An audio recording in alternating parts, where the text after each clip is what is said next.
este panel en las jornadas Argentina 2050, qué país queremos en 30 años. Voy a estar presentando muy brevemente esta mesa. El título de la mesa es Desafío de un gobierno socialista en una sociedad capitalista. Nos interesa mucho como Movimiento Argentina 2050 y Vía Socialista, que es uno de los partidos que integra este movimiento, debatir las posibilidades de transformación social de la Argentina y también empezar a pensar a qué nos vamos a enfrentar ante eso. Así que para esto invitamos a Rosartelli, que es parte de Vía Socialista, docente de la UE de la Universidad de La Plata, y después tenemos un panel de importantes compañeros que han reflexionado y que han pensado desde la militancia, desde la investigación, este tipo de problemas. Los presento muy brevemente porque todos tienen demasiados títulos. Puede estar 10 minutos solo presentando. Miguel Ángel Forte, que es sociólogo y además es docente titular regular en la Universidad de Buenos Aires y en Flaxo. Pablo Pozzi, también doctor en historia y también docente titular e investigador, docente de grado y posgrado en la Universidad de Buenos Aires y en Flaxo, jubilado, perdón. Y Daniel Campione, historiador y politólogo, también docente en la... bueno, esa es un... docente de la Universidad de Buenos Aires y coordinador del Departamento de Unidad de Información en el Centro Cultural de la Cooperación. Espero no haberle pifiado a ninguno con los títulos. Así que bueno, los dejo con el panel para no perder más tiempo. Arranca Eduardo.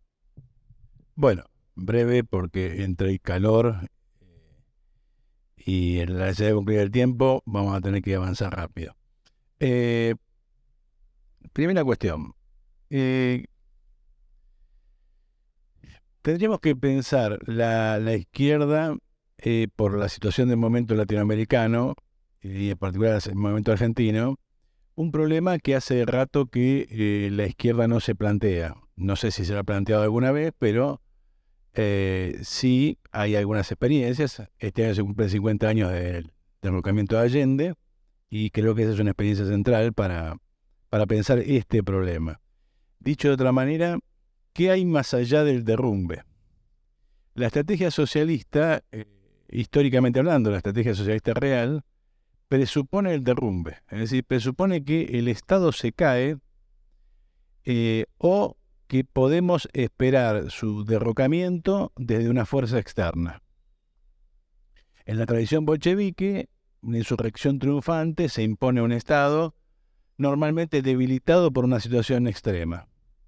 Uno exagera si dice que Lenin la tuvo fácil, pero en sentido estricto, el Estado zarista se descompone, la población se arma, y todo eso ocurre muchos meses antes de la toma del Palacio de Invierno.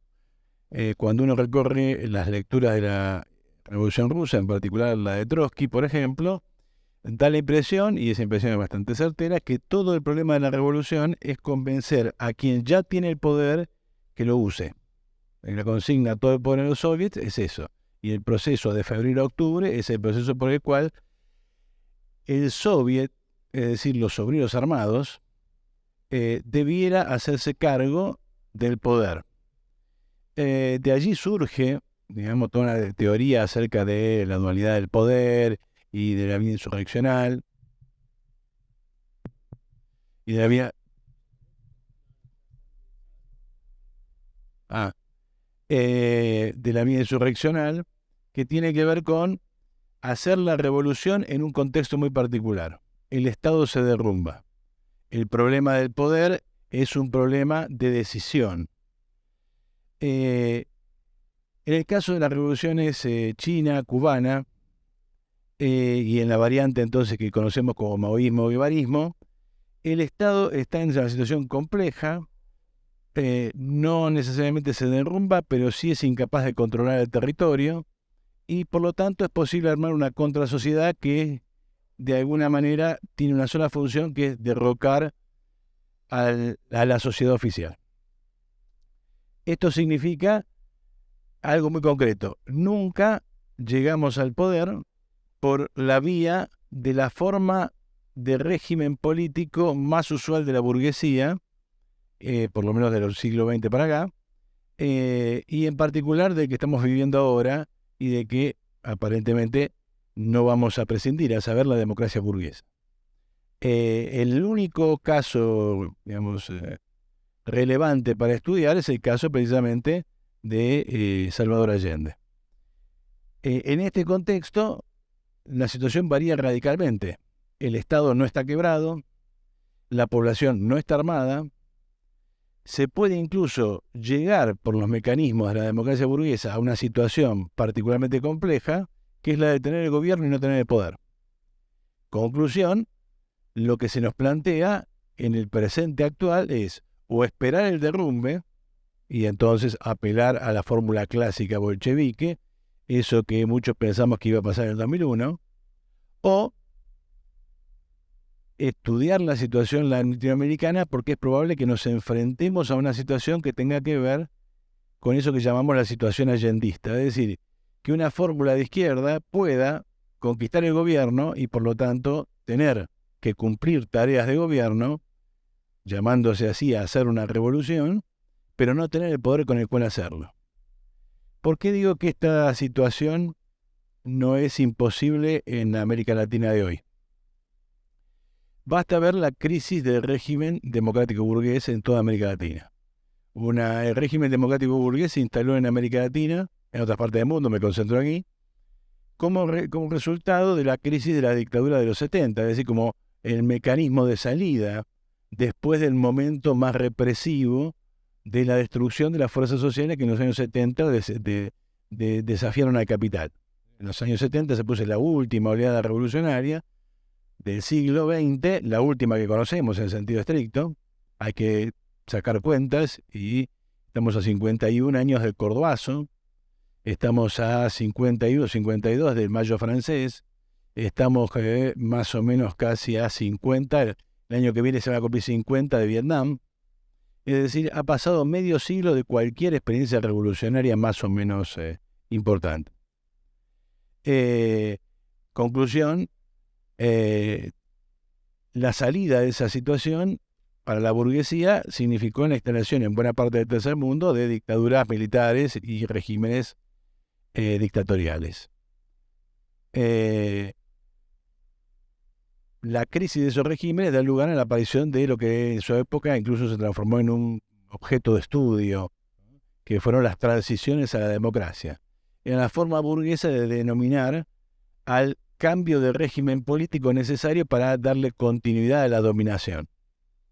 Desde los años 80, varía de país en país, pero de los años 80 hasta acá, o sea, ya 40 años, ¿sí?, vivimos bajo el régimen democrático burgués. Durante los 90 ese régimen más o menos se mantuvo sin mayores dificultades y tuvo su primer desafío hacia fin del siglo XX. Es decir, las oleadas de rebeliones en toda América Latina, desde el Caracazo hasta las guerras del agua en Bolivia, las luchas campesinas en Perú y Ecuador, el argentinazo argentino, etcétera, etcétera, etcétera. A partir de allí, dándole continuidad al régimen democrático burgués, la burguesía utilizó como instrumento en general eso que suele llamarse populismo, pero que, buena jerga marxista, podríamos denominar bonapartismo, es decir, regímenes políticos surgidos de situaciones excepcionales que controlan la situación a cambio de una serie de concesiones más que sustantivas a las masas. Obviamente, el alza de las commodities a principios del siglo XX, esa primera década en la que China se llevaba todo por delante y por lo tanto arrastraba los precios de todo el mundo, le dio aire material a estas experiencias que se agotaron hacia fines de la primera década. Ese agotamiento dio lugar al llamado retorno de las derechas, el ascenso de la nueva derecha, el bolsonarismo, como lo queramos llamar. ¿Sí? América Latina va fluctuando, variando el mapa entre estas dos opciones, ahora la opción populista y la opción de derecha, ¿sí? Hay variaciones en esa alternancia, pero básicamente las rebeliones que conocemos hasta ahora, digamos, son muy pocas, no se salen del régimen democrático burgués, pero sí, dentro del régimen democrático burgués, son capaces de producir oscilaciones muy bruscas en sus elecciones. Es decir, no es extraño que personajes marginales al sistema político terminen ocupando roles centrales. Basta pensar en que a Lula le llevó no sé cuántos intentos electorales llegar a la presidencia, armar un partido, nuclear a toda la clase obrera brasileña, etcétera, etcétera. Bolsonaro, que era un militar, digamos, del montón, diputado ñoqui, en muy poco tiempo se alzó con la presidencia con un discurso y una forma de plantear los problemas bastante disparatadas. A izquierda podemos plantear exactamente lo mismo. Basta pensar que Pedro Castillo no pensaba ser presidente ni por casualidad y que Gabriel Boric no pensaba ni siquiera ganar la interna de su propio frente. Tuvo que ganar la interna al PC primero, fue una sorpresa ya, y después un diputado muy joven que hace 10 años estaba tirando piedras como estudiante, termina siendo un diputado por Punta Arenas, o sea, más al sur que Néstor, termina siendo presidente de la República. Es decir, la crisis del sistema político abre la posibilidad de la aparición de los márgenes de la política de personajes muy audaces, de personajes con discursos que tienden a ser extremos, y que por lo tanto muestran un electorado que en el fondo no es más que una clase obrera cuya conciencia acumula presión pero no se define en ningún sentido y da lugar a estos problemas para la burguesía del sistema político. Es decir, acá puede ser elegido cualquiera. El caso de Milei en la Argentina es muy notable. Es un personaje muy, muy poco conocido que a fuerza de, digamos, barbaridades y actitudes bizarras, digamos, ocupa un lugar y termina siendo el fiel de la balanza de las próximas elecciones, y nadie puede negar que en un país como la Argentina no tenga por qué, digamos, tener éxito en su carrera ascendente. Conclusión entonces,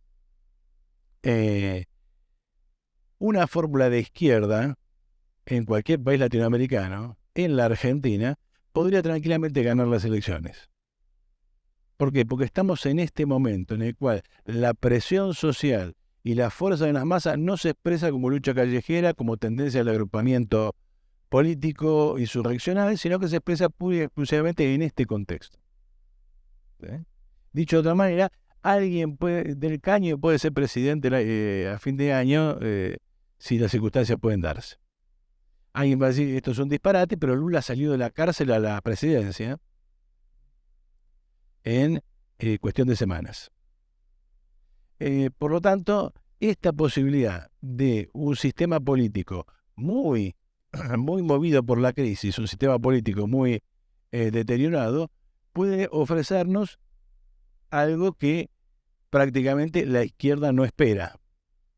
A saber, no espera que la voten para algo más que para llevar una voz al Congreso. Que no pretende eso, lo demuestra el contenido de las campañas. El lema central es, lleve, digamos, votanos para que haya una voz de izquierda en el Congreso. Cuando uno dice que lo voten para llegar a que haya una voz en el Congreso, no está pensando en gobernar, no tiene una estrategia de poder, supone que a lo sumo puede llegar ahí y hablar. El problema para estas orientaciones sería, bueno, ¿qué pasa si tanta gente quiere tener una voz en el Congreso que de repente incluso termina siendo presidente? Ahí se abre un problema importante porque vas a tener que gobernar. Y entonces, el problema de gobernar una situación así es el problema eterno de toda revolución, más allá del cual todo lo demás es ilusión, a saber, el problema del poder. Todo el mundo es conteste de esto, para cualquier orientación que se pretenda revolucionaria, que el problema no es el gobierno, el problema es el poder. Y que obtener el gobierno no es lo mismo que obtener el poder, como decía Allende, hemos ganado el gobierno, ahora tenemos que conquistar el poder. Y el poder en última instancia es el poder de ejercer violencia. que yace en el fondo del Estado y es finalmente el último recurso del poder real. Entonces hay un primer problema que es el problema militar. Entiendo el problema militar como el problema de la posibilidad o no de ejercer violencia. Mientras la burguesía tenga esa posibilidad, tenga ese dominio, revolución no habrá. El segundo problema es que estando en situación de gobierno, hay que buscar el desequilibrio que permita la conquista del poder del aparato del Estado, teniendo que satisfacer al mismo tiempo las necesidades inmediatas de las masas. Dicho de otra manera, cuando Lenin ya tiene el poder militar, recién se plantea el problema de gobernar. Pero ahora tenemos que gobernar y en ese proceso obtener el poder. Entonces, lo primero que habría que tener en la posibilidad de llegar a esa situación es tener un programa. Es decir, ¿qué vamos a hacer? Porque va de suyo que todo es muy bonito, pero si al día siguiente la gente va al cajero, mete la tarjeta y la plata no sale, se acabó la revolución. Es tan sencillo como eso. Por lo tanto, hay que resolver el problema del que estamos hablando, el problema del poder, en el contexto de que, además de resolver el problema del poder, tenemos que gobernar. Dicho de otra manera, tenemos que hacernos cargo de una estructura que no podemos modificar en forma inmediata y que va a seguir funcionando al otro día como un país capitalista tal cual estaba antes de las elecciones. Y ahí entran muchos problemas, porque buena parte de las transformaciones que suponen un cambio de estructura social son transformaciones que llevan su tiempo. Y que por lo tanto, hasta que maduren y se comporten de otra manera, nos obligan a gobernar, casi diría como un gobierno burgués común y corriente. En consecuencia, primer problema de un gobierno llegado a esa situación es la conquista de su propia base social. Pensemos que hasta ese momento lo único que tenemos seriamente, más allá de alguna base militante, es que nos han votado. Por lo tanto, el primer paso es transformar esa votación en organización, en torno a los problemas que se van planteando. Es decir, digamos, problemas de seguridad, doy cualquier ejemplo. Bueno, hemos visto lo que pasó en Rosario. Evidentemente, un gobierno que se pretenda revolucionario, lo primero que hace es encarar el problema, pero además apelar a que la propia población se organice en torno a eso y en ese proceso de organización adquiera poder. Hay que resolver necesidades urgentes, es decir, tenemos un par de meses, 100 días, esto es muy urgente. Piensen que uno de los textos más interesantes de Lenin no es el estado de la revolución, no es el desarrollo capitalismo en Rusia, sino un textito muy cortito que se enuncia con una pregunta muy dramática. ¿Podrán los bolcheviques sostenerse en el poder? Entonces, los primeros que nosotros vamos a tener que responder es, ¿podremos los que llegamos sostenernos en el poder? Y entonces ahí tenemos el primer problema de consolidar una base social. Y tenemos varios problemas, porque esa base social es muy heterogénea. Siempre hay gente que está más avanzada, eso que llamamos vanguardia, y siempre hay una retaguardia que nunca habla hasta el día que es necesaria. Y ese día mucha gente se sorprende porque resulta ser más revolucionaria de lo que parecía o más conservadora de lo que parecía. ¿Sí? En mayo del 68 todo el mundo estaba muy contento, se viene la revolución, llegó De Gaulle, llamó un plebiscito y la masa de la retaguardia votó a De Gaulle. Por lo tanto, el problema de la vanguardia es que hay que canalizar su acción. El de la retaguardia es que hay que movilizarla. ¿Cómo podemos movilizar esa retaguardia y consolidar una base social? La primera es resolver problemas inmediatos, aún a costa de la dinámica económica que eso implica. Dicho de otra manera, si bien tenemos que gobernar, primero tenemos que tener la posibilidad de gobernar. Entonces, alguien me va a decir que transformar en empleados del Estado a todos los desocupados, otorgarles un salario, una obra social y cosas por el estilo, va a significar un aumento muy sustantivo del déficit del Estado, va a ser más difícil gobernar y va a ser más fácil ser atacados por la oposición burguesa. Pero eso es lo que garantiza que las masas se encuentran en el gobierno a su gobierno. Es decir, que hacen que encuentren una razón por la cual luchar por él. Si no se hubiera entregado la tierra a los campesinos no hubieran sido el combustible de la revolución. ¿Por qué van a luchar? La revolución era de ellos, a pesar de que la entrega de tierra los transformaba en burgueses, simplemente porque era su revolución la que le había entregado la tierra. Y eso le permitió a los bolcheviques superar la guerra civil. La eliminación del trabajo en negro, de forma inmediata. Todo el mundo tiene salario, todo el mundo está en blanco. Tengo poco tiempo, hay más cosas que decir, pero voy señalando algunos elementos que tienen que ver con la conquista de una base social. El siguiente punto es cómo tratar a la oposición burguesa. Hay un libro muy interesante de Joan Garcés sobre la experiencia de Allende, que con una serie de discusiones muy importantes y alguna diferencia importante, pone sobre la mesa algo interesante, a saber que el propio Estado burgués puede utilizarse contra la burguesía. Y en la Argentina eso significa, desde el control de los subsidios, en la Argentina todo el mundo vive del Estado de alguna manera, y el tema de la famosa y, recurrente corrupción, y del aparato judicial como instrumento de acción política. Lo hacen las propias facciones burguesas entre sí. El solo hecho que uno agitara a las masas, nada más que por la causa de los cuadernos, pone en cuestión a toda la burguesía argentina. Dicho de otra manera, hay muchas formas con el aparato legal burgués de poner en cuestión a la propia burguesía, dividirla y obligarla a desfilar por tribunales, a definirse, etcétera, etcétera, etcétera. Obviamente, los tribunales son burgueses, obviamente va a haber resistencia, obviamente va a haber movilización en torno a eso. Doy algunos ejemplos más y vamos a... para mí me dijo 5 minutos, me dijo. Bueno, termino con esto. Desmantelamiento del Estado negro. Todo lo que tiene que ver con las barras bravas y cosas por el estilo. El poder militar. Hay que fracturar el poder militar. Muchas cosas. Una muy importante, la sindicalización, la creación de una nueva policía, digamos, formas de contrarrestar un aparato militar muy débil que existe en la Argentina. Y cierro para que, cumplir de alguna manera, un plan económico que tiene que ver con reordenar toda la actividad productiva en la Argentina en función de 3 tipos de empresas.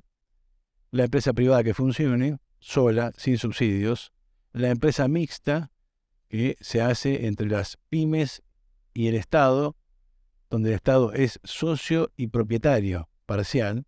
Y la gran empresa del Estado. ¿Qué vamos a hacer con los millones de obreros incluidos en el Estado? Vamos a organizar grandes actividades productivas que tengan una serie de cualidades, que es incorporar mucha población, poca inversión de capital y que además tengan valor exportable. Esto puede parecer una cuestión menor, pero un simple dato revela de qué estamos hablando. Solo por exportaciones pesqueras, Noruega exporta 7.000 millones de dólares.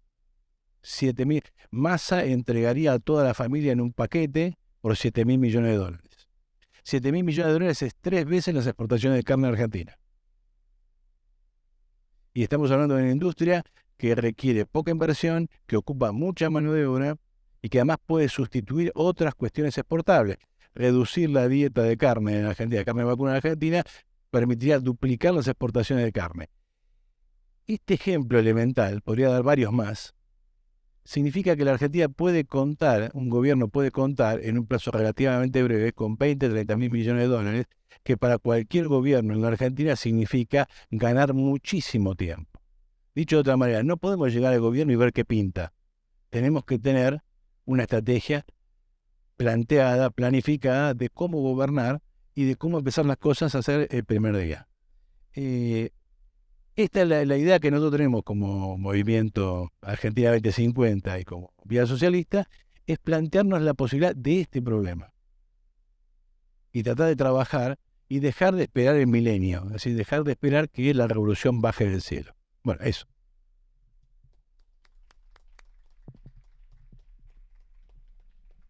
Bueno, buenas tardes.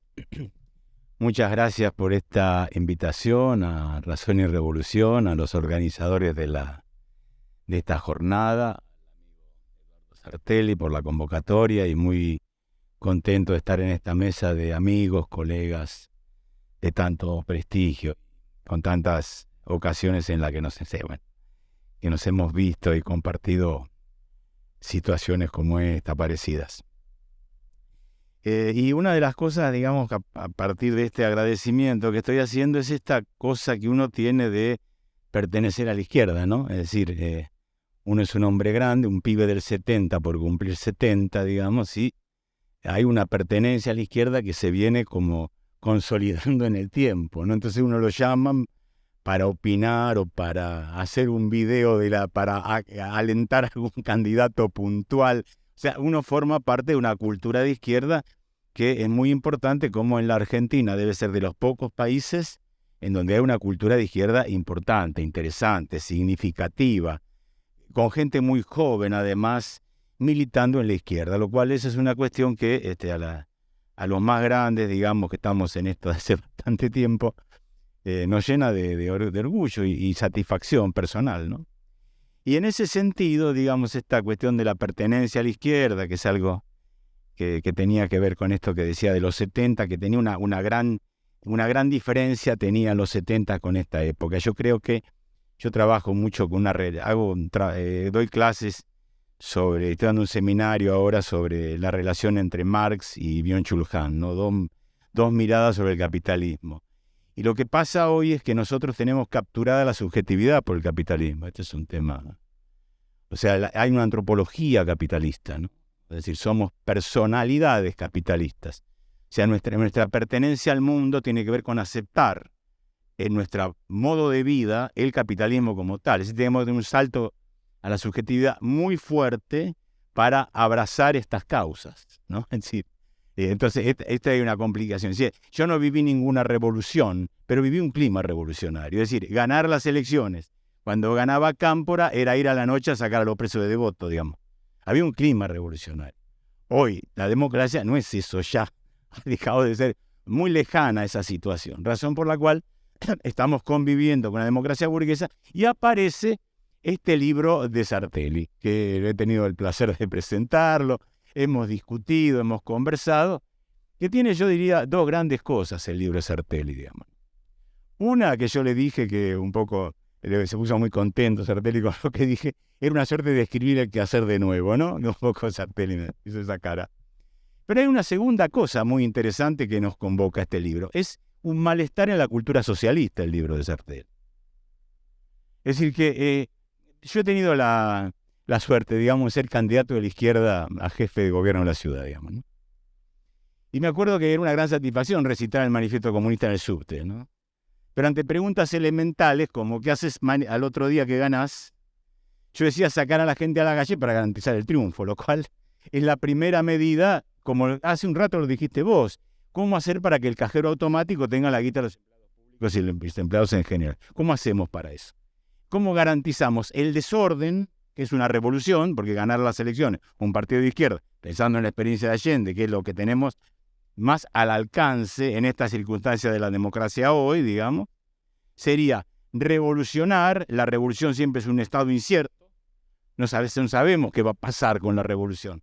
Nadie sabe exactamente qué va a pasar cuando se produzca una situación revolucionaria.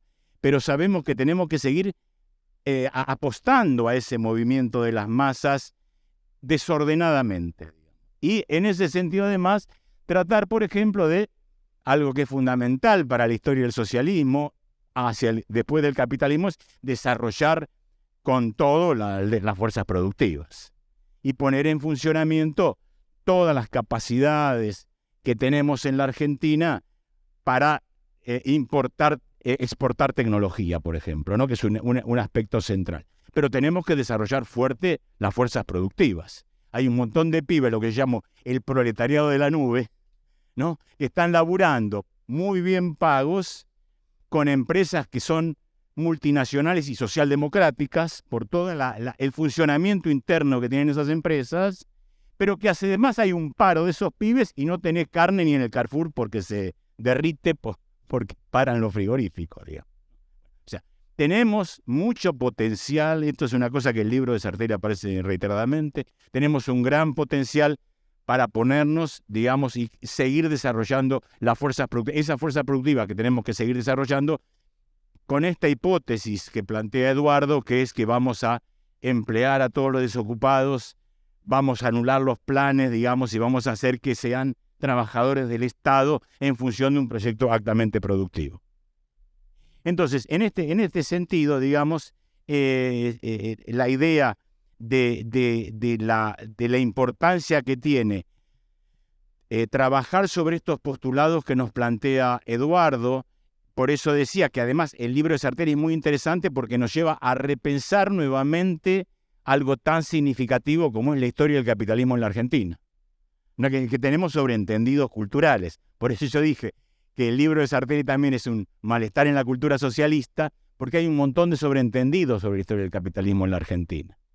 O sea, esa época esplendorosa que digamos que hemos aprendido con visiones populistas como a descartar de cuajo, tiene elementos significativos que habría que preguntarnos por qué salimos de ese periodo de crecimiento hacia otro lado. Digamos. Esto es una cosa que está todavía y que todavía tocas ese punto y te acusan de todo, digamos, ¿no? Cuando revisás eso, empieza, sos racista, no empieza el racismo, ¿no? Que además el racismo se llama cualquier cosa acá, no es un comodín, ¿no?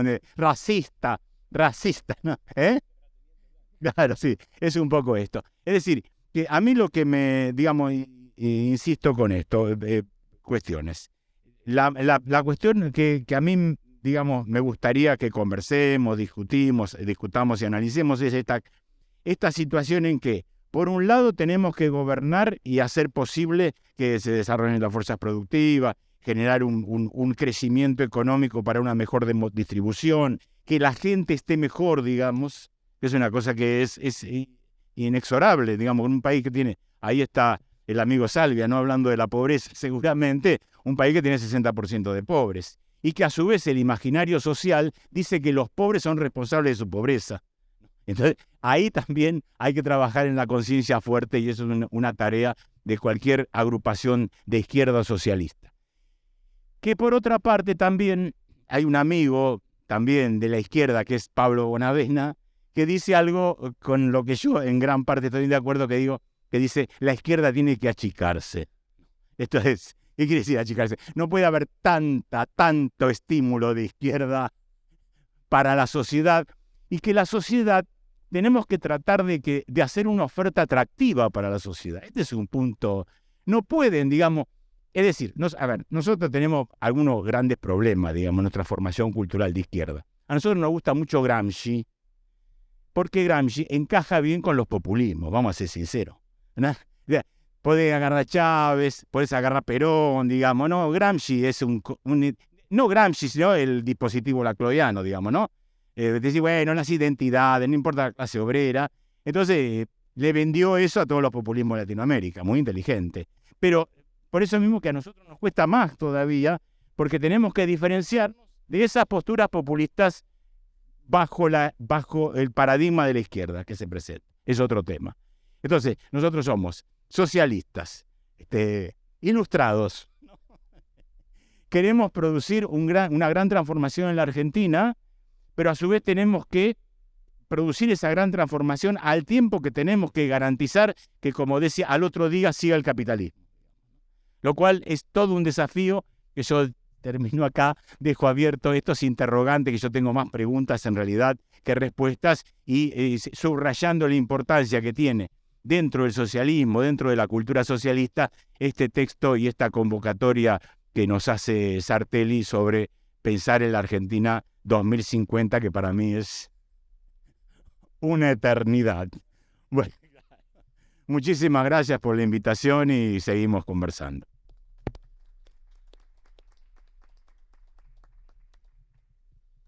Bueno, a ver, rapidito, yo no sé si yo llego al 2050. No, usted es un pibe, Forte, por favor, faltaba más. No, a mí lo que me interesa de toda esta iniciativa es que se están volviendo a discutir una cantidad de cosas que hace 50 años fácil que no se discuten en la Argentina y creo que en ningún otro lado tampoco. Y esas cosas son cómo llegamos al poder, cómo mantenemos el poder y cómo mierda construimos el socialismo. Ninguno en la izquierda, el día de hoy, se plantea cómo llegar al poder y en el mejor de los casos el planteo es: afiliate a mi partido, yo tengo el programa posta, votame a mí y cuando tengamos suficientes diputados vamos a llegar al poder. Esto, además de ser un absoluto delirio y una incomprensión total de la realidad del poder real en la Argentina, ¿sí?, no tiene ningún asidero más allá de quiero ser diputado y quiero cobrar mi subsidio. No jodamos. Vamos, esto es así. En ese sentido, yo celebro la iniciativa de Eduardo, discrepo de la suposición que vamos a poder llegar al gobierno por vía electoral. Lo dudo. Entre otras cosas, retomando algo del 70. Si ustedes piensan que las Fuerzas Armadas han dejado de ser la última ratio del poder de la burguesía en la Argentina, realmente es insólito. Realmente suponen que en otros lugares las Fuerzas Armadas no lo son. Y ahí, si son kirchneristas, me pueden agarrar y decir, no, pero está el ejemplo de Chávez. Ahí tenemos una duda. De todas maneras, el cómo llegar al poder, y tenemos distintos modelos, distintos ejemplos, y estoy hablando del poder, no el gobierno. El poder. Acá la discusión es el poder. ¿Está claro hasta ahí? Y con el poder de poder llevar adelante un programa de transformaciones, más lento, más rápido, dentro de una realidad. En todos los lugares donde se llegó al poder, de alguna forma, ya sea con la Rusia bolchevique, con los vietnamitas y los cubanos, aún con Salvador Allende o aún con Chávez, con el que yo no comparto demasiadas cosas, pero no importa, lo que se llega es a través de una construcción de un entramado en la sociedad donde no solo hay organización social, sino donde hay una cantidad de conceptos e ideas que se han ido trasladando. Los 8.000 bolcheviques, y vuelvo a decir, 8.000, eran chirolitas en cantidad de militantes, dirigían un inmenso movimiento de masas y además, cuando, bien señala Eduardo, dicen la tierra para los campesinos, es porque sabían que los campesinos querían la tierra. Una de las cosas más estrambóticas de la izquierda argentina el día de hoy, yo vivo en pueblo rural, pueblo chiquito, se llama Pilar, Córdoba. A ver, ¿queda claro? Es que la izquierda argentina hoy plantea la reforma agraria. ¿La reforma qué? ¿De dónde? ¿Quién va a ir a trabajar la tierra? ¿A quién le vas a dar la tierra? Digo, el porcentaje de campesinos sin tierra en la Argentina es mínimo. Y además, si les devolvés la tierra, van a querer ir a trabajar al campo, un trabajo de miércoles. Pero además, la productividad agraria en la Argentina es altísima. Los famosos latifundios de miles y miles y miles de hectáreas hay en la Patagonia y en el Chaco, no en Córdoba.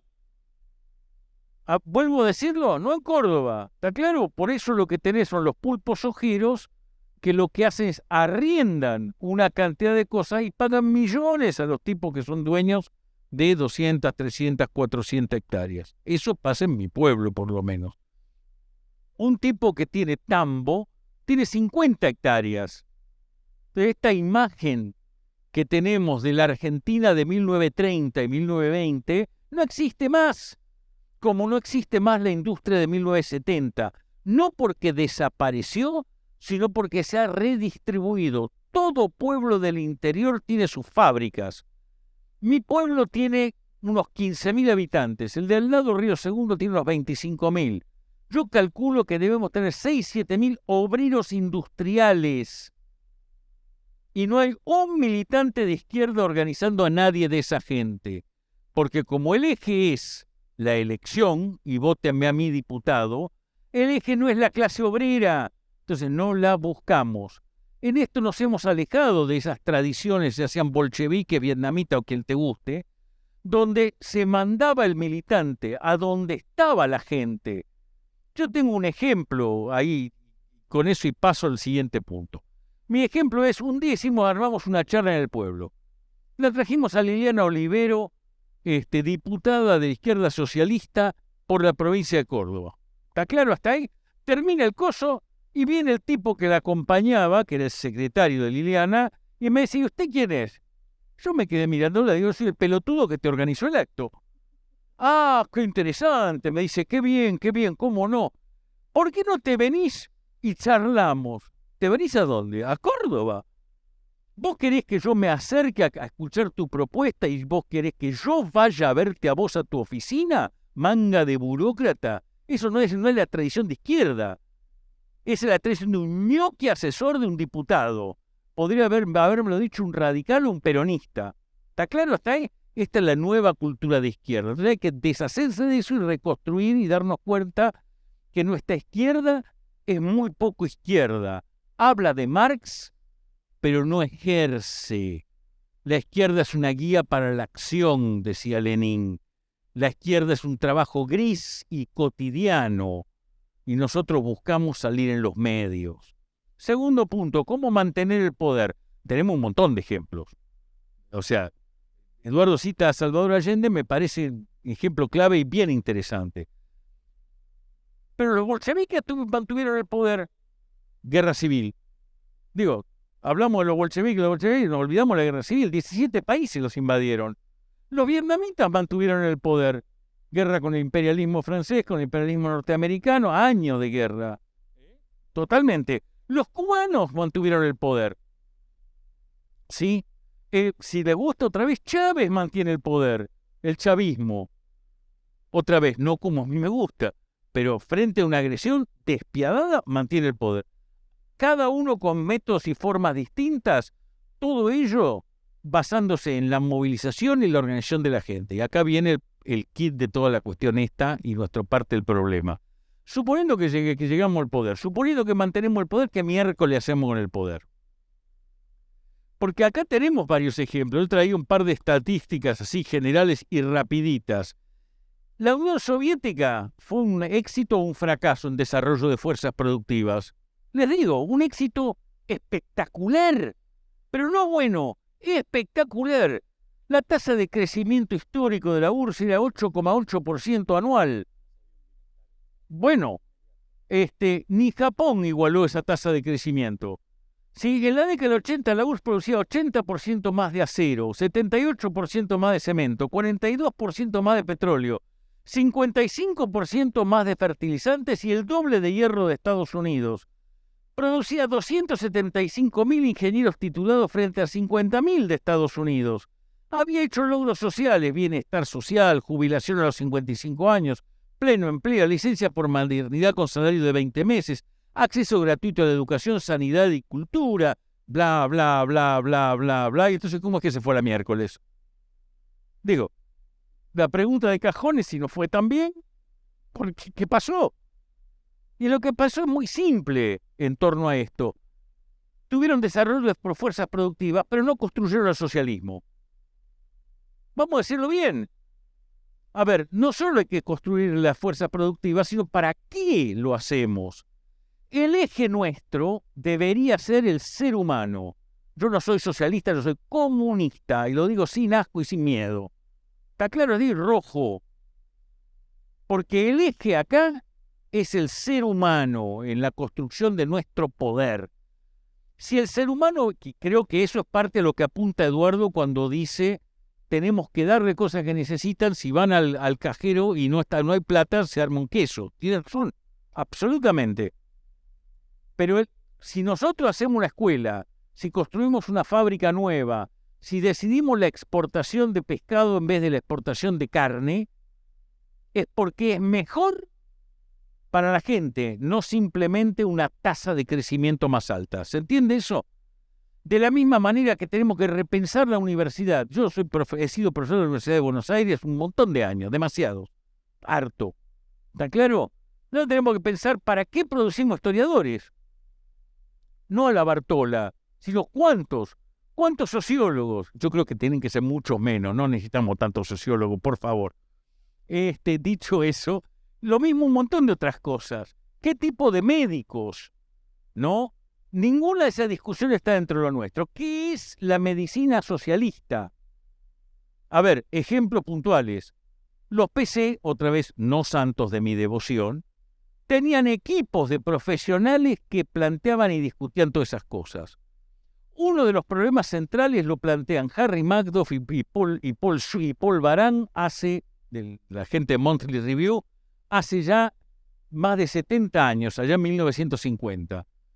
Cuando el problema plantean ellos que toda la izquierda nos preparábamos, ya ni siquiera eso, para tomar el poder, para mantener el poder, pero no para construir el socialismo. De manera que lo que terminábamos construyendo era con criterios capitalistas. Tasa de crecimiento, producción, bla, bla, bla, bla. Lo cual nos llevaba indefectiblemente a construir una sociedad capitalista, la cual encontraba trabas en las reformas legales y de propiedad socialistas. Dicho de otra manera, la URSS se cae, ¿sí?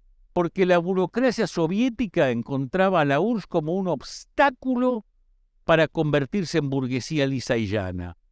Entonces la pregunta es por qué creamos esa burocracia soviética. O sea, no construimos el socialismo, construimos criterios de eficientismo capitalista en las fábricas soviéticas, con niveles altos de sobreexplotación de la clase obrera. De hecho, la productividad por obrero, por hora trabajada en la Unión Soviética era más alta que la de Estados Unidos. ¿Qué tal, Pascual? Puedo seguir con un montón de cosas más. Entonces creo que hay que repensar muchas cosas. Una de las cosas en términos de llegar al poder, construir por vía electoral, mantener el poder y después ir desarrollándolo, otra vez no son santos de mi devoción, son los tipos del Partido Comunista de la India, maoístas, ¿sí? En la zona de Kerala, en el estado de Kerala, que la verdad lograron lidiar con la pandemia en base a la movilización social y de la gente, y con ese apoyo y esa movilización social han logrado enfrentarse a lo que es un gobierno facho, que es el de Narendra Modi en la India, que quiere reprimirlos. Es más, han tenido suficiente éxito todos estos tipos que hasta hace unos años controlaban 1/3 de la India. Eso no sale en los diarios argentinos, ni yanquis. Pero pensémoslo, 1/3 de la India, 500 millones de personas estos tipos dirigían. Entonces y aquí termino, yo no tengo respuestas. Creo que estos son los 3 grandes temas y creo que hay una larga experiencia histórica en la izquierda que tenemos que retomar, cuestionar, criticar y traerla al día de hoy. Yo creo que, a diferencia de Forte, yo creo que Gramsci es útil, terriblemente útil. Yo creo que uno de los problemas que hemos tenido en la Argentina es que la izquierda no reconoce que la guerra es en las trincheras de la sociedad civil, que el Estado argentino ha colapsado numerosas veces y, sin embargo, nunca logramos hacer la revolución, porque nos faltó organización, porque no teníamos el entramado, porque no teníamos política y, además, porque suponíamos que si se caía el Estado en diciembre del 2001, automáticamente nosotros íbamos a subir. Bueno, ni subimos, ni bajamos, ni nos pusimos al costado, al pedo. Gracias.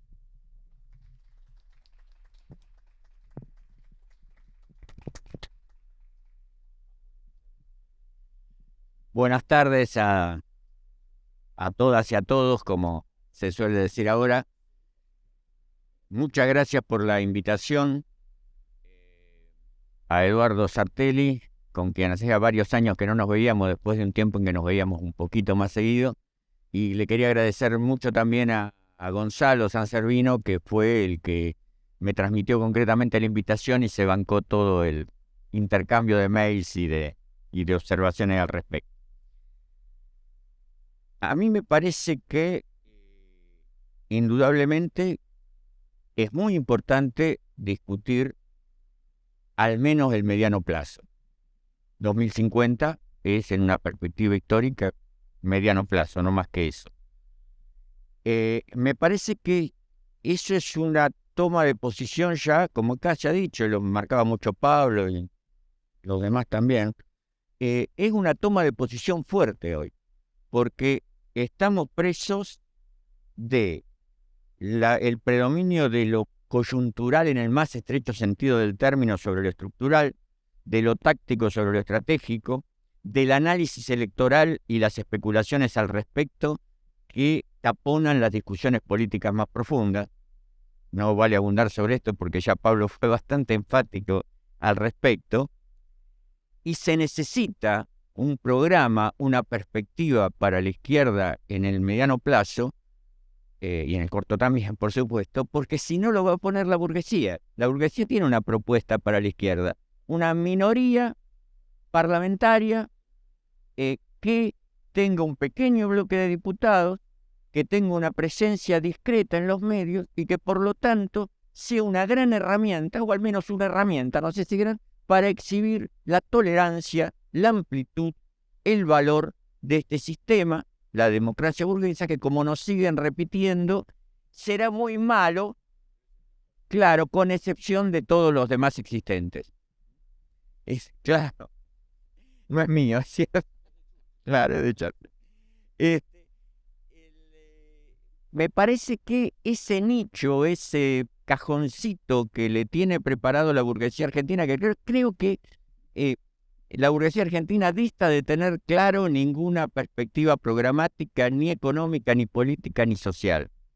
Pero sí tiene algunos recursos políticos a su disposición, algunos mecanismos de la sociedad civil que siguen manejando, y uno de ellos, ni el más importante ni el más trascendente, pero que sí es importante y trascendente para nosotros, es el de una izquierda domesticada, que mejor todavía que tenga un discurso bastante radical. Por lo que yo decía, demuestra, entre comillas, la amplitud del sistema imperante. Creo que se trata entonces de dar esos debates fundamentales.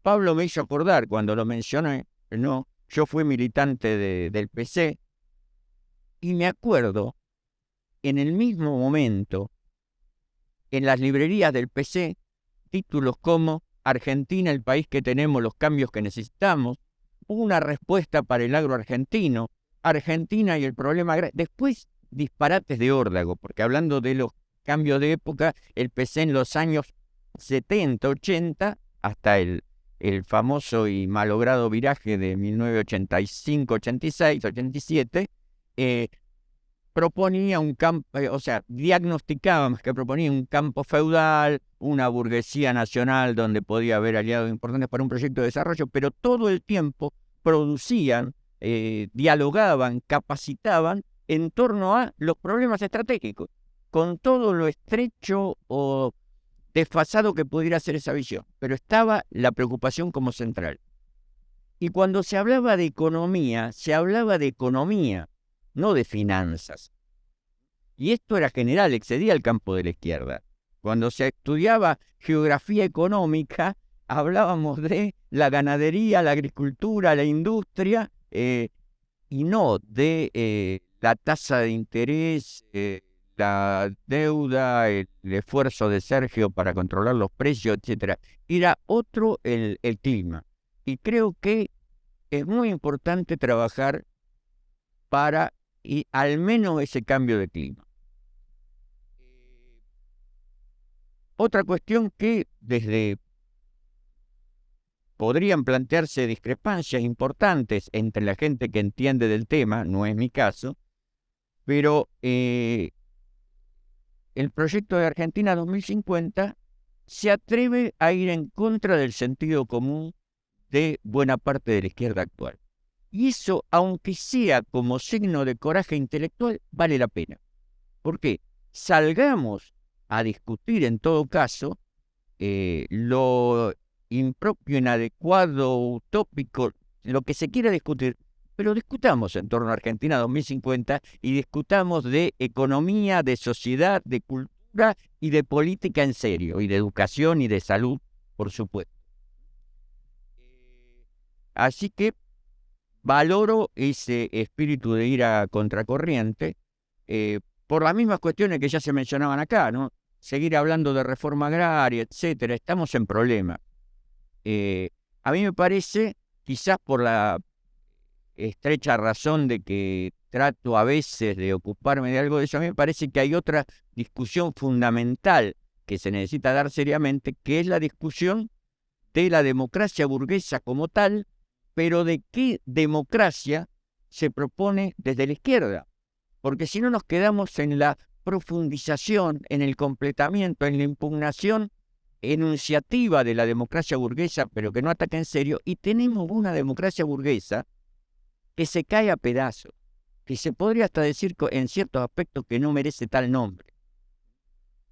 En lugar de reírnos del peinado de Milei, o tomar como ejemplo la barbaridad más grande que dice, hay que ver cómo se ha construido ese personaje, y hoy, lo dijo Eduardo, hoy puede llegar a ser el fiel de la balanza de las elecciones de 2023, y puede llegar a ser más que eso, Dios no lo quiera si no fuéramos ateos, pero puede llegar a ser más que eso, más que el fiel de la balanza, y bastante más.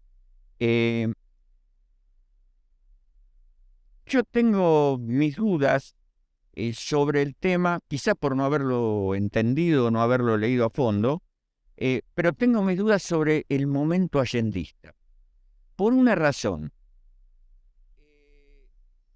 La Unidad Popular, a la que se le puedan hacer las críticas del caso, yo no soy experto en el tema chileno ni en el de la Unidad Popular en particular, pero era una coalición en el que estaban incluidos partidos de una sólida, duradera y diversificada presencia en el movimiento obrero y en las clases populares en general en Chile. Se puede pensar lo que se quiera del Partido Socialista, del PC chileno, del MAPU en otra línea, del MIR en otro costado de la cuestión, pero era una presencia de izquierda que tenía una fuerza histórica y que recuerdo algún viejo estudio sobre los obreros del salitre, cómo pintaban en el salitre, en el norte, más norte de Chile, en el aislamiento más completo, cómo algunos historiadores veían allí toda una contracultura obrera y socialista haciéndole frente de alguna manera a la visión del mundo de la burguesía chilena. El interrogante que me queda, no soy terminante en esto porque me faltarían otros elementos, pero el interrogante que tengo es cuál es la fuerza social, política, cultural que podría bancar un momento allendista en Argentina, además teniendo en cuenta que la Unidad Popular terminó, a mi modesto juicio, en gran medida por culpa de algunas acciones de la propia Unidad Popular, pero escenario muchísimo más complejo, pero terminó en el derrocamiento y en la reacción más completa y sanguinaria a cargo de la burguesía y de sus fuerzas armadas, porque ahí estamos, ¿no? Podemos replantear, criticar, cuestionar a fondo la democracia, pongan las comillas donde quieran, realmente existente en Argentina, sin olvidar que el último asiento de esa democracia es la posibilidad de recurrir a las armas. No hay hegemonía, creo yo, pero el revestimiento de coerción del dominio de la clase burguesa sigue estando allí. En el fondo, esas fuerzas armadas desprestigiadas, condenadas, juzgadas, pero el tema en cómo se ha entrado a discutir en estos días la presencia del ejército en las calles, claro, y ahora la discusión es la irresponsabilidad de enviar desarmados a esos militares. Lo dijo López Murphy, está bien. López Murphy, lo dijo López Murphy, integrante de Juntos por el Cambio, no fue el único que lo dijo. Pero hay que ver la fuerza con que ciertos temas afloran ante menor estímulo, porque reconozcamos que el problema de Rosario es un problema muy serio, pero no está en juego el poder social y político en Argentina por lo de Rosario. todavía que yo sepa. Sin embargo, ya aparece la discusión también de reformemos la ley de defensa, reformemos la ley de inteligencia. Empieza a aparecer todo un programa de represión potencialmente masiva y potencialmente sanguinaria en Argentina. Ante el silencio de la izquierda. Y ante, yo diría, cierta claudicación hasta en el sentido común. Voy a ser anecdótico, pero a mí me ponía y me pone muy furioso, y lo he escrito alguna vez, el tomar para la chacota, como diría mi abuela, a los personajes más operativos de la derecha. El supuesto alcoholismo de Patricia Bullrich. Los 20 partidos o los 10, ya no sé cuántos son, por los que pasó a lo largo de su vida. Algo no tan desacertado, el componente militarista de su actuación desde su primer día hasta ahora, salvando toda la distancia. No trivialicemos, estamos frente a una derecha, frente a una alta burguesía que puede plantearse esos caminos.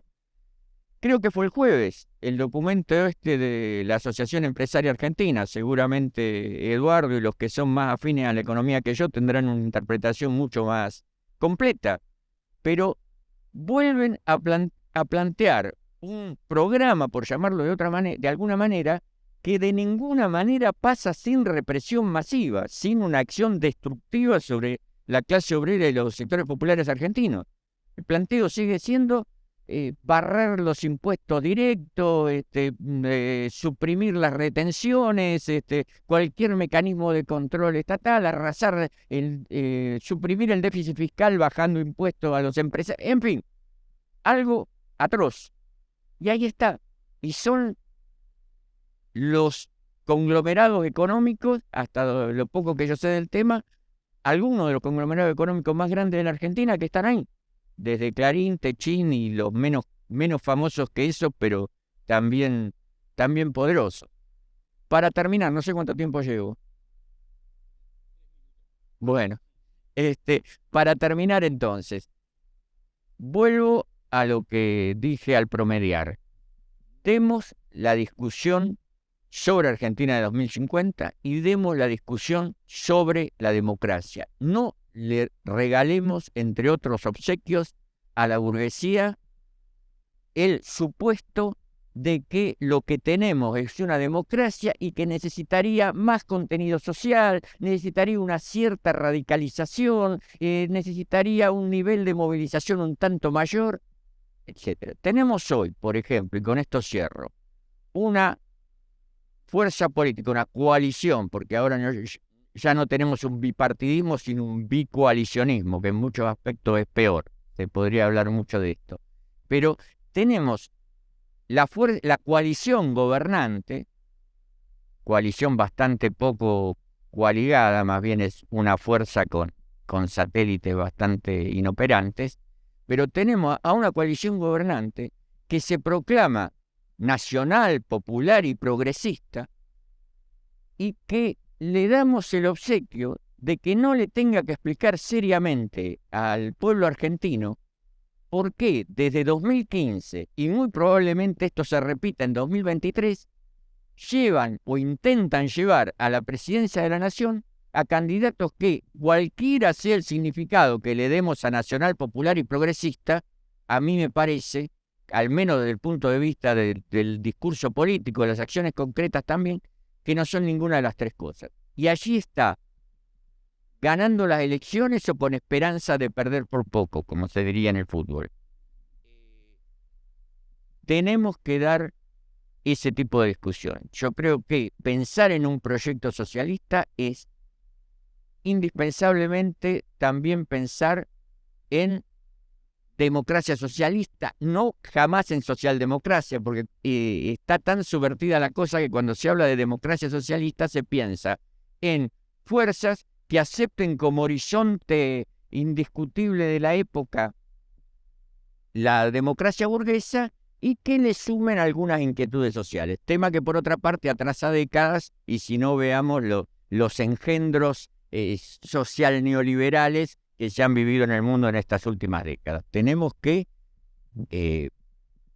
atrevernos a ser cuestionadores y tenemos que poner en discusión la relación entre efectiva soberanía del pueblo y violencia, porque de eso se trata. Recolocar en su lugar a la soberanía del pueblo, demostrando, entre otras cosas, que la democracia realmente existente, de nuevo las comillas donde gusten, tiene elementos cada vez más diluidos y cada vez más contrarrestados de mil maneras de soberanía popular. Muchas gracias.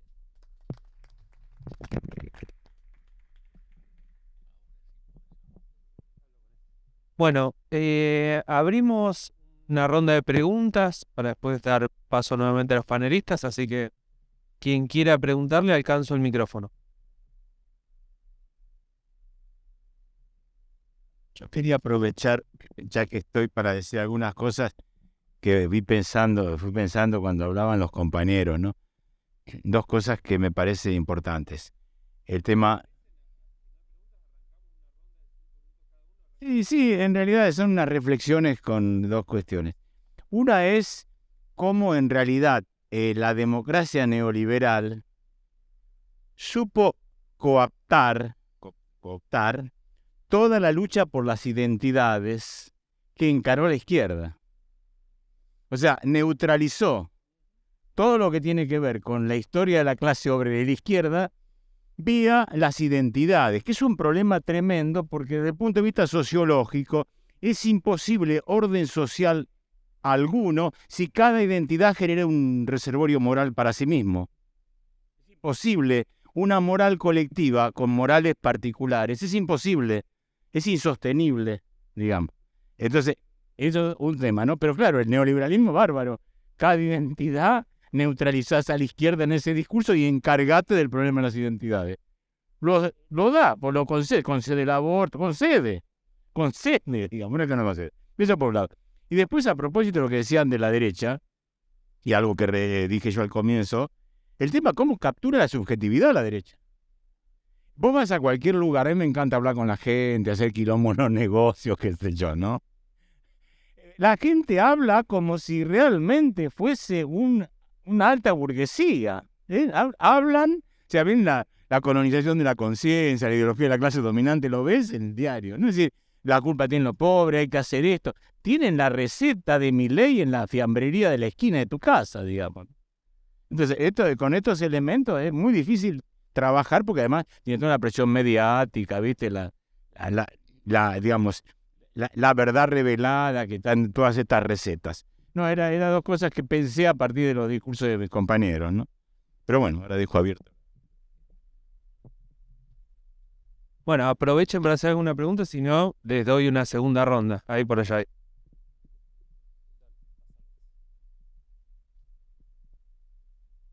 ¿Qué tal? Buenas tardes. Sí, una pregunta para lo que dijo Eduardo al principio de como medida la inclusión en el Estado de todos los desocupados, que verían como algo positivo. ¿Cómo se diferenciaría eso del presupuesto social gastado en planes sociales que no requieren de trabajo, por ejemplo, que hay hoy en día? ¿Cómo sería eso un beneficio por sobre eso si yo hoy en día no tendría que trabajar para tener un acceso a dinero estatal? Bien. ¿Alguna otra pregunta? Hacemos 2 o 3 preguntas por allá. Y después una ronda de respuesta. Sí, yo tengo una pregunta, bueno, Más cerquita del micrófono. Sí, yo tengo una pregunta para el panel en general. Mi pregunta es la siguiente. Yo concedo que existe la posibilidad de que haya un momento allendista en la Argentina, creo que lo puede haber. Sin embargo, mi pregunta tiene que ver con cómo se podría dar la transición desde, evidentemente, la llegada al poder, ¿no? Al gobierno y al Estado burgués y a la democracia burguesa, cómo trascendemos los límites de la democracia burguesa y pasamos efectivamente a la revolución socialista.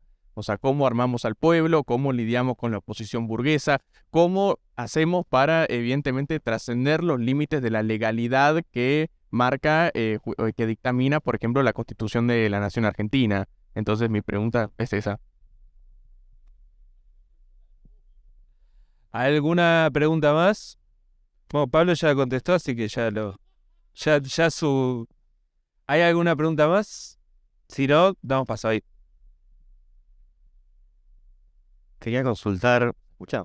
Sí, Estaría- bien cerca del micrófono. Ok, quería consultar qué hacer con la inseguridad o el narcotráfico ahora en Rosario, que bueno, estamos como en peligro de ser un narcoestado en el futuro y bueno, cómo se combate eso. Si la policía también, como sabemos muchas veces es cómplice, ¿cómo se la puede combatir? Bueno, voy a contestar algunas preguntas y algunas cosas que se dijeron en el panel. A ver, la experiencia es un peine que te dan cuando te quedas pelado, decía Ringo Bonavena, citando a Nietzsche, supongo que sin saberlo. Efectivamente, el problema de la experiencia es que refiere siempre a algo que ya pasó y no retornará jamás. La Argentina no es la Unión Soviética, ni es Rusia del 17. La propia Rusia no es la Rusia del 17. O sea, si hoy Rusia se plantea una nueva revolución, Lenin no serviría para nada, porque tiene un proletariado absolutamente dominante, prácticamente no hay campesinos y su nivel de desarrollo es muy superior. Por lo tanto, ya que vamos a citar, nadie se baña 2 veces en el mismo río. Por eso el tema de la experiencia revolucionaria tiene que ser mediada por algo más importante, que es el análisis concreto de la situación concreta. Y yo me planto hoy y digo, ¿qué insurrección hay en marcha? Ninguna. Es más, como bien señaló Daniel, la diferencia con la situación allendista, que está referida a la situación política, no necesariamente al sujeto que la lleva adelante, ¿sí? El sujeto que la lleva adelante en Chile, efectivamente, es diferente del que podría existir en la Argentina hoy o incluso en Chile hoy. Es decir, no hay organizaciones de masas arraigadas con 70, 50, 60 años de historia detrás y una real vinculación con las masas. Piense uno lo que piense del PCE o del Partido Socialista. ¿Sí? Eso no está. Al contrario, una de las características de la situación actual es, ya que seguimos citando, una especie de política líquida. No hay nada que realmente aferre una conciencia. Durante 17 años, una parte enorme de la clase obrera argentina luchó por el lucha y vuelve. Y era cuestión de que volviera Perón. 17 años. Y no cambiaba si había mucho sueldo o poco sueldo. No cambiaba por la coyuntura económica. Cristina pierde las elecciones en el 2008. En el 2011 gana por el 54%. En el 2015 vuelve a perder. Incluso con un candidato como Macri. Macri arrasa en el país en el 2017. Recuerden el mazazo amarillo que pintó toda la Argentina de color amarillo. Perdió las elecciones apabullantemente en esas pasos que lo dejaron dado vuelta. Dicho de otra manera, incluso la fórmula más exitosa en términos políticos de la Argentina, el kirchnerismo, se cansó de perder elecciones. Un cura de Misiones le ganó la elección de medio término a Néstor. Entonces, y lo vemos en el resto de América Latina, hay una enorme volatilidad política. Y es esa volatilidad política la que nos puede colocar en una situación similar a la de Allende, tener que gobernar sin tener el poder. Y en el caso argentino, sin la densidad que tenía el sujeto que encaraba esa experiencia en Chile. Pero la situación es tal que efectivamente nos puede poner a la cabeza en cualquier momento. La situación que vive Pedro Castillo en Perú es muy claramente indicadora de eso, más allá de los límites que uno encuentra en Pedro Castillo, etcétera, etcétera, etcétera. Dicho de otra manera, si la izquierda tiene audacia, tiene una oportunidad. No es cierto que no hay ninguna oportunidad. Si Milei puede aspirar a lo que está aspirando, no se debe a que el argentino medio se ha hecho fascista. Si Giorgia Meloni gana en Italia, no se debe a que el italiano medio es fascista. Frente a toda esa fragmentación discursiva de la cual habla muy bien mi compañero, Miguel dice, acá hay un caos de la identidad y hay que recomponer una conciencia. Y Giorgia Meloni se para y dice, io sono moglie, io sono mamma. Y hay miles de mujeres ahí abajo que dicen, sí. ¿Por qué? Porque una vanguardia universitaria de 4 o 5 profesores de lingüística creen que el lenguaje inclusivo es algo importante, pero para las masas es otra cosa. Y cuando la izquierda se pliega a eso, no demuestra que el argentino medio es fascista, como el italiano medio es fascista. Demuestra que está mirando una realidad que no existe. Y no puede tener éxito, no porque la realidad no le ofrezca una oportunidad. No puede tener éxito porque no tiene con qué, esa es la verdad. No está mirando la realidad. Si seguimos levantando como nuestro programa de transición, bueno, olvidémonos de todo. ¿Qué carajo sabía de la Argentina un tipo que se murió de un piquetazo en México hace 70 años? ¿Qué sabía de la Argentina un tipo como Lenin, que no conocía ni la Argentina? No sé si la podría ubicar en el mapa. Tenía otros problemas en la cabeza. Entonces, análisis concreto de situación concreta. ¿Tenemos una oportunidad? La tenemos. Ayer yo estuve discutiendo con Víctor de Genaro. Hay toda una izquierda que ha hecho una apuesta, que es la apuesta kirchnerista. Esa izquierda tiene una responsabilidad en lo que está pasando. No es simplemente que hay una izquierda que está esperando el milenio y que mientras tanto mira para cualquier otro lado. Hay también una izquierda que vive creyendo que hay un burgués bueno. De la crítica de las dos cosas surge algo muy sencillo. Bueno, la Unidad Popular fue eso.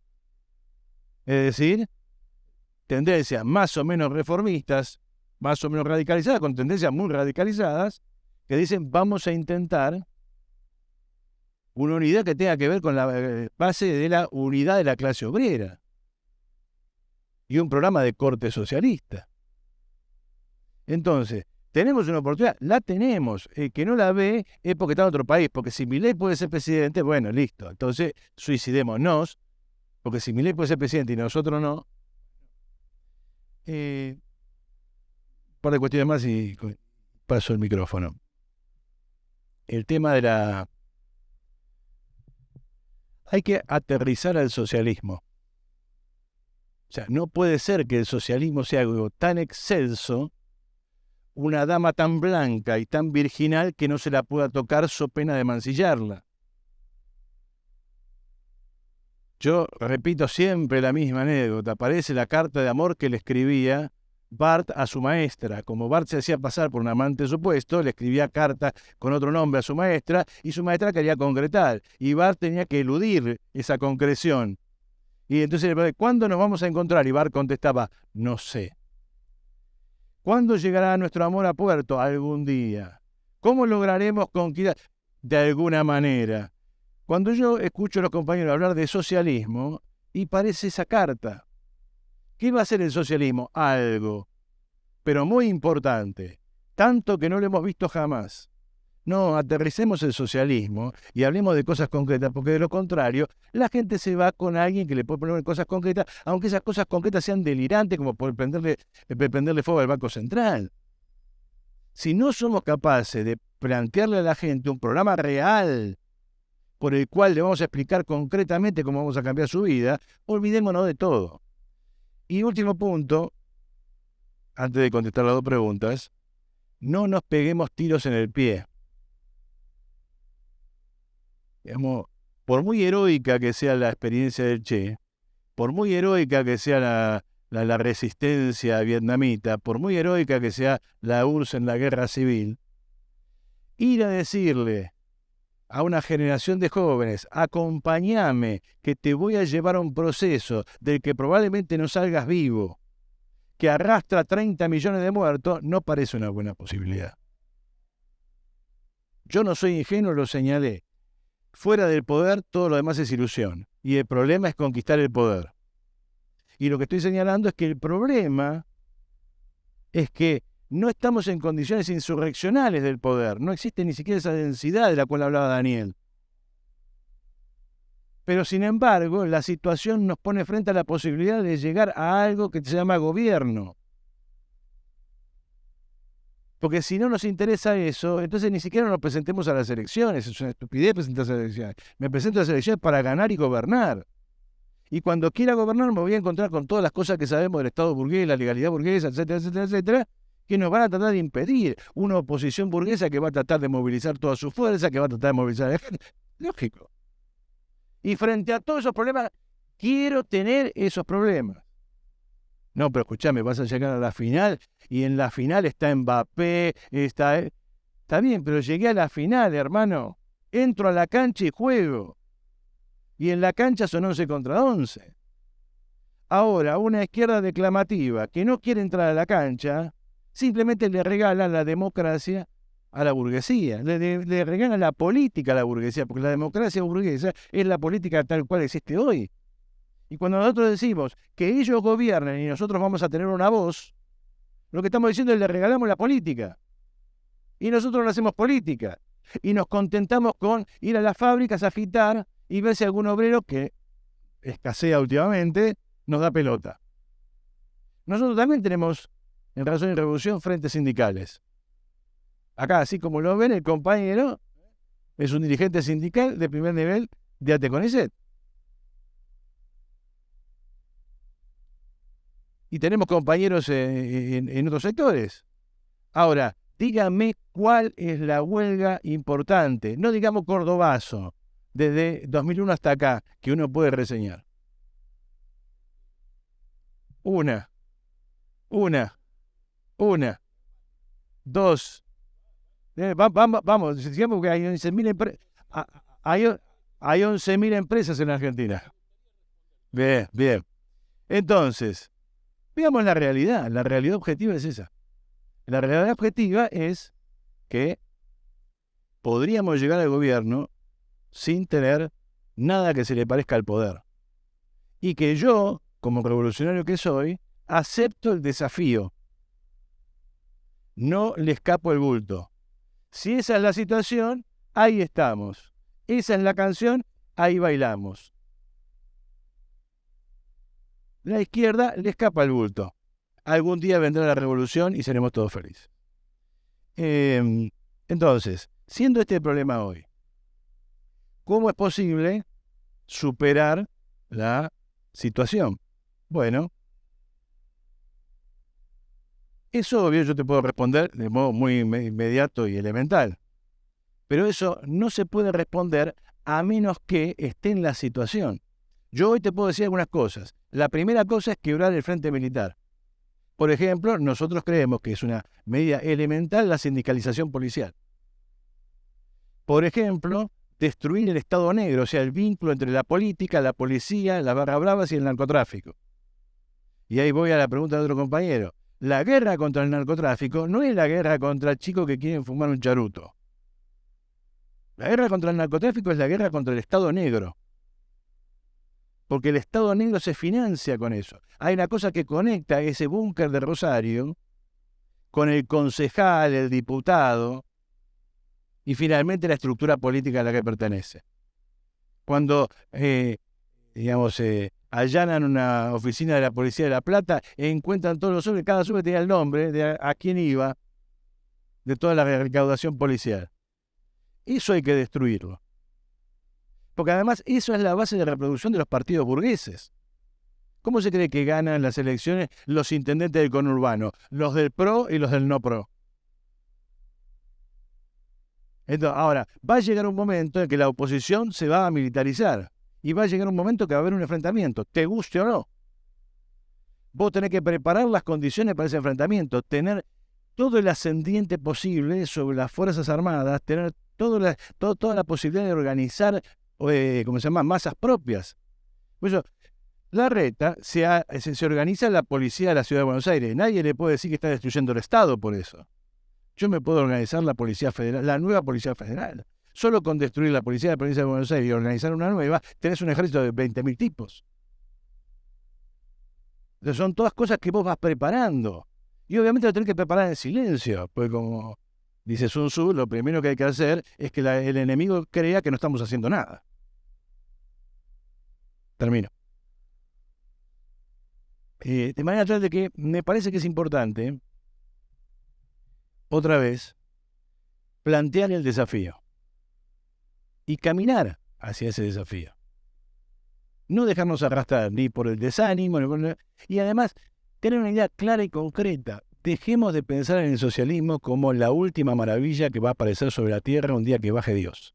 No es así. El socialismo es una cosa bastante más pedestre.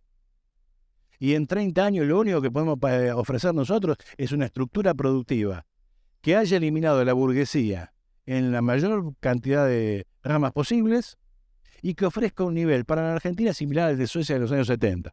Es decir, actualizado el día de hoy.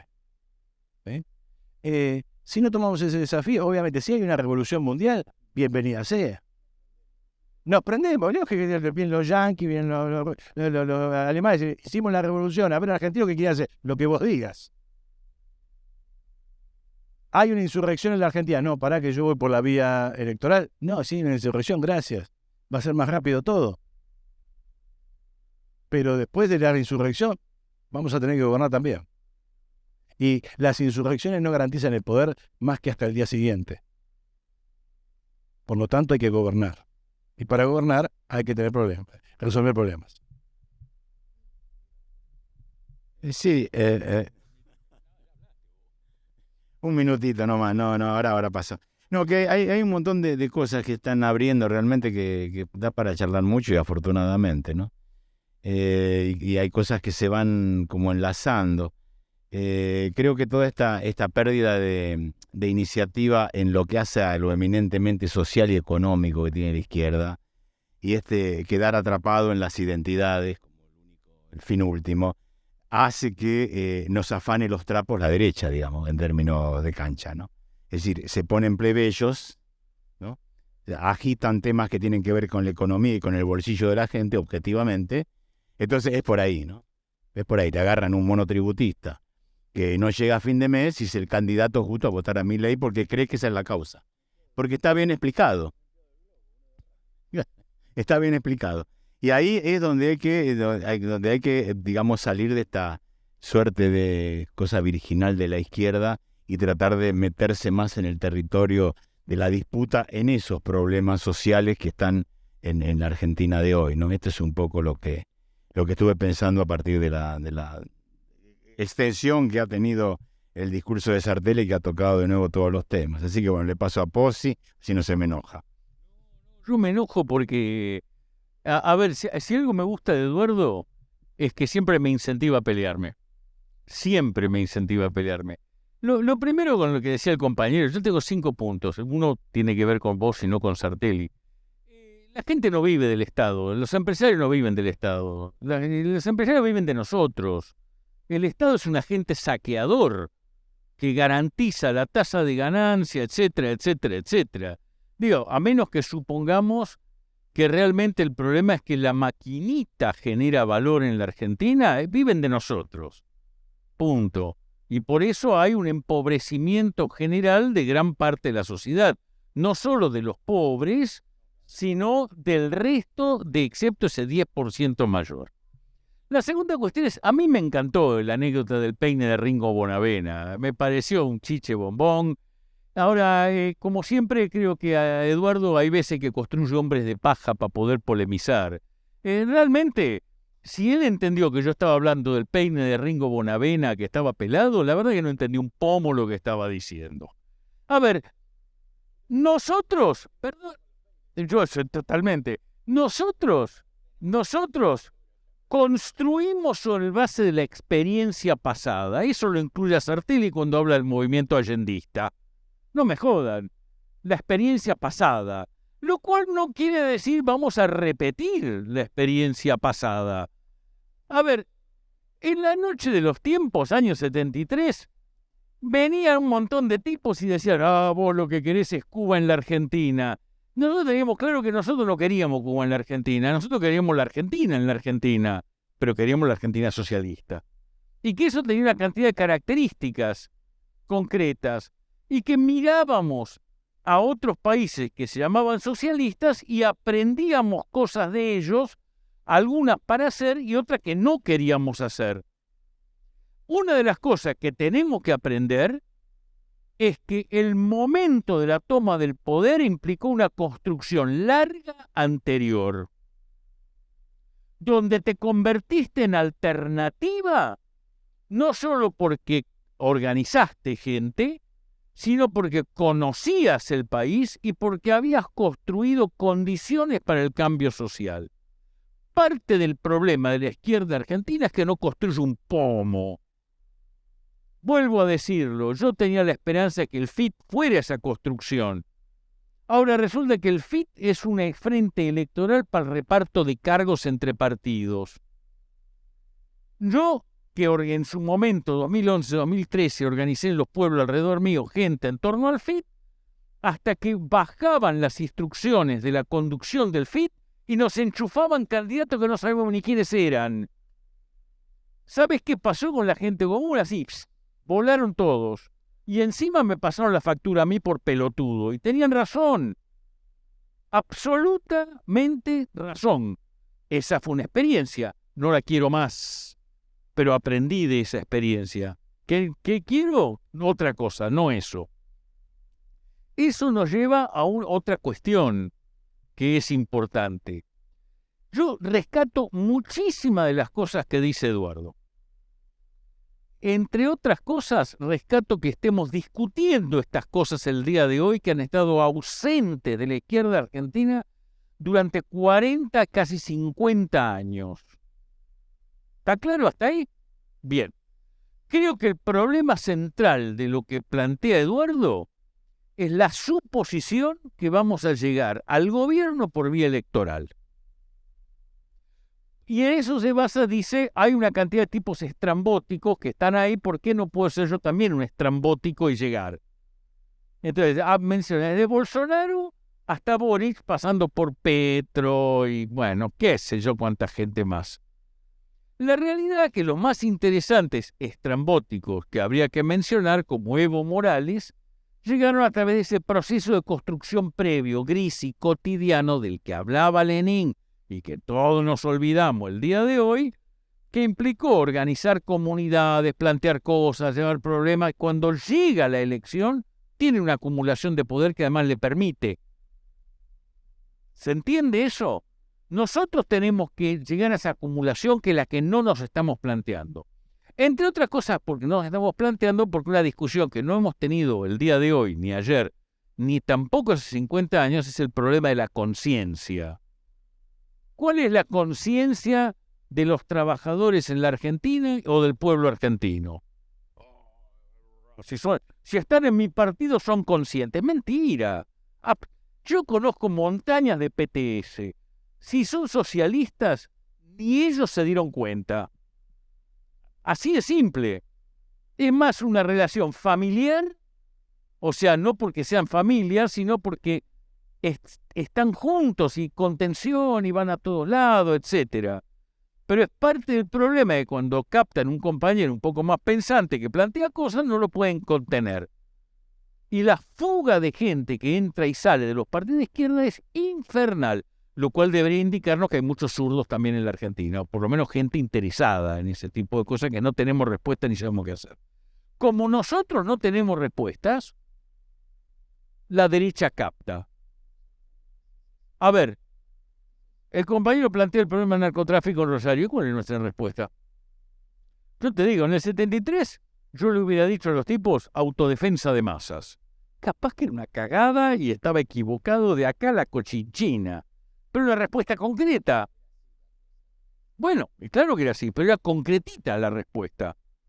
Hoy en día, ¿de qué hablamos? No, porque si legalizamos, entonces capaz que hacemos otra cosa y biribiri, pero no hay que mandar a los milicos. Y como me planteó uno de mis estudiantes que vive en La Matanza, mi problema cuando salgo de clase de filo es llegar vivo a casa. Y vos me estás planteando el problema de en el Congreso, Nico del Caño dio 3 charlas. ¿Y qué me importa? En cambio, Milei dice hay que salir a matar a los negros narcotraficantes. Tiene razón. Nayib Bukele casi llegó a mi casa, que es la de mínima que está planteando el tipo. Entonces, tengo una experiencia. Nosotros no queremos lo que dice Milei, Bernie, Bullrich o tantos otros. Entonces tenemos que tener una respuesta concreta. En eso Eduardo tiene razón, respuesta concreta. Pero nuestra respuesta concreta además tiene que estar ligada a esa construcción para llegar al poder y después para construir el socialismo. Porque si no, nuestra respuesta es exactamente la misma que la de los burgueses. Ya sea, vamos a legalizar, eso es una respuesta burguesa. Presupone que el problema del narcotráfico es un problema de ley. Estúpido eso, más tonto no podría ser. Sí, la izquierda tiene larga experiencia, en esa época Bonavena tenía pelo, ¿está claro? Pero sabía de las cosas que funcionaban y las cosas que no. ¿Sí? O la otra, legalicémosla. A ver, uno de los problemas es que el narcotráfico es un gran empleador. Digo, a veces nos olvidamos, gran empleador. Pero además, no, porque el narcotráfico legalicemos, qué sé yo, todo mientras me fumo mi porrito yo también. Digo, acá hay una cantidad de cosas. La derecha lo que parece presentar son propuestas concretas. En la volatilidad, y en esto Eduardo tiene no razón, sino muchísima razón, en la volatilidad política, donde aparecen y desaparecen partidos, coaliciones, van y vienen, se hacen, etcétera, uno de los peligros más serios que tiene la Argentina, no Chile, la Argentina, es que en medio del quilombo sociopolítico que tiene este país con la volatilidad, algún día decidan ponerle orden y venga, no digo un milico, pero sí un Bordaberry uruguayo, pero hecho argentino, o sea, con el respaldo de la represión desembosada detrás. Está latiendo, esa es la propuesta. Entonces, eso quiere decir que nosotros tenemos que apurarnos a organizar. A ver, hemos perdido 35 años, por no decir 40, ¿sí?, en organización. Y como no tenemos propuesta, lo que queda, y yo tengo montañas de compañeros de los 70 que son ultra kirchneristas el día de hoy, por pelotudeces, porque bajó el retrato de Videla de Campo de Mayo. ¡Wow! ¿Sí? Lo que no te dicen, y no todos, porque hay de todo, es que unos cuantos de ellos han lucrado con esto. No digo que se hicieran ricos, pero pasaron de tener, de vivir de la nada, a tener algo de guita. Pasaron además a codearse de repente con el poder. Pasaron a sentirse importantes.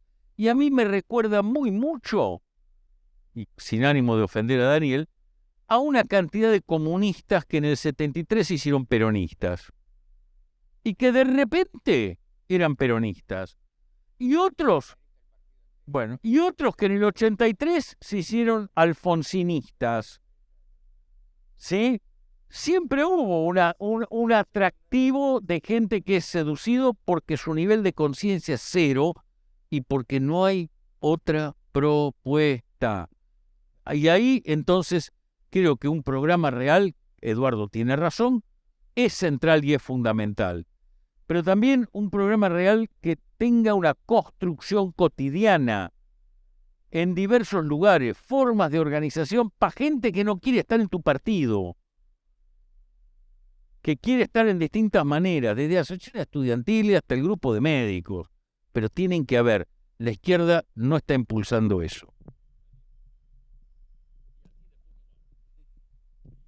Sí, voy a tratar de ser breve así. Así no. Quería marcar algunas cosas que se dijeron, se insinuaron y creo que merecen alguna referencia más. Uno, por razones de mi propia historia, me siento interpelado por el tema de Gramsci. Creo que tenemos mucho para rescatar de Gramsci y en primer lugar tenemos una batalla cultural en torno a Gramsci, perdón por lo de batalla cultural, que es rescatarlo de la tradición socialdemócrata que se lo apropió. Gramsci es el Gramsci de los consejos de fábrica en su momento. Gramsci es el hombre de los consejos de fábrica, pero también es el hombre que pensó la derrota, no el fracaso, no la claudicación, la derrota, que tiene otra dignidad, y reconoce que se equivocaron al querer hacer como en Rusia, pero en los mismos tiempos o aproximados en que reconoce que se habían equivocado en querer hacer como en Rusia, hace un modelo espléndido, discutible como todo, pero espléndido, de análisis de coyuntura, y este aquí que el momento decisivo es el momento militar. Entonces, una pequeña batallita, lo más lateral que se quiera, pero importante, es decir que ese hombre, entre otras cosas, fue del Consejo de Fábrica, fue el secretario general del Partido Comunista de Italia. Sí, está bien, pero claro, fue accidental pero el tipo fue un dirigente comunista y hoy forma parte de un gigantesco dispositivo de cooptación. Porque en nombre del gramscismo, ¿cuántos se han ido al kirchnerismo? Ni que hablar cuántos se fueron al alfonsinismo en su momento, algunos de ellos con conocimientos excelentes de Gramsci, que me hubiera gustado tener alguna vez a mí algo aproximado, pero hicieron una... Sí, y mucho antes de eso, Osiris Villegas, mucho antes de eso. Claro. Entonces, bueno, y hay que dar también esas batallas, no hay que subestimarlas, pero es cierto lo que se dice acá de lo concreto, pero eso también a su manera es concreto. Como es concreto cuando Gramsci plantea el dominio de clase, lo plantea o la hegemonía, en tanto que dominio de clase la plantea de formas muy diversas, pero una manera en que la plantea, en más de un pasaje, es que es la capacidad de la burguesía de hacer pasar sus intereses como los del conjunto de la sociedad. Y ahí tenemos un temazo que a eso hacía alusión Miguel Ángel. El cuentapropista o el monotributista al borde del colapso, convencido de que es el Estado el que le tiene que sacar el pie de encima, que es una frase muy gráfica y magistral en su eficacia, desde la reacción que es esa. No, el problema es que el Estado me saque el pie de encima, que se lo saque al campo, que como productor es aliado mío, somos todos productores y estamos explotados, postergados por el Estado y por los que viven del Estado que no son productores. El dueño o el CEO del más grande grupo económico, junto con el pyme de la bicicleta, ni eso, sí, el repartidor, son productores y se enfrentan a los que no producen. Lo mismo, el peón de albañil está en el mismo campo con el CEO o el dueño de la desarrolladora inmobiliaria que construye el edificio de miles de metros cuadrados en el cual el peón de albañil es explotado. Tenemos que ir contra eso y esas también son cuestiones muy concretas. Son cuestiones muy concretas y muy necesarias. Y tenemos que, justamente ayer y anteayer hablábamos con algunos amigos del tema del fracaso y la derrota. Tenemos que perderle el miedo a la derrota. De lo que hay que huir es del fracaso, del no animarse, del no llegar.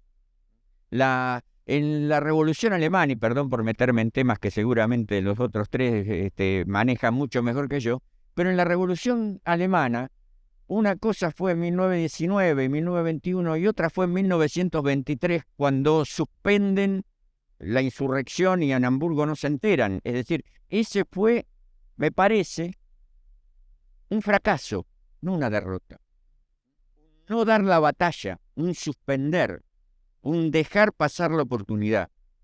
Y en esto creo que no nos tenemos que tirar de los pelos, pero hay que tener en cuenta que buena parte del movimiento heterogéneo, desigual, pero muy rico a su manera, que se generó en torno a 2001, terminó cooptado por el kirchnerismo o fragmentado en 1000 pedazos. Y como siempre pasa que algo es cooptado, que es fragmentado en 1000 pedazos, buena parte de la militancia se va a la casa. Y algunos hasta se van a la casa, no digo definitivo, por un largo tiempo, sí, quedaron todos. Me parece que estos son temas a reflexionar y, por supuesto, a reflexionar en función de la acción. Si algo no podemos ser, es socialdemócratas vergonzantes. Y la socialdemocracia vergonzante, la socialdemocracia que no osa decir su nombre, es lo que tiene preparada la clase dominante argentina para la izquierda argentina. De nosotros depende que no tenga éxito en ese empeño. Gracias.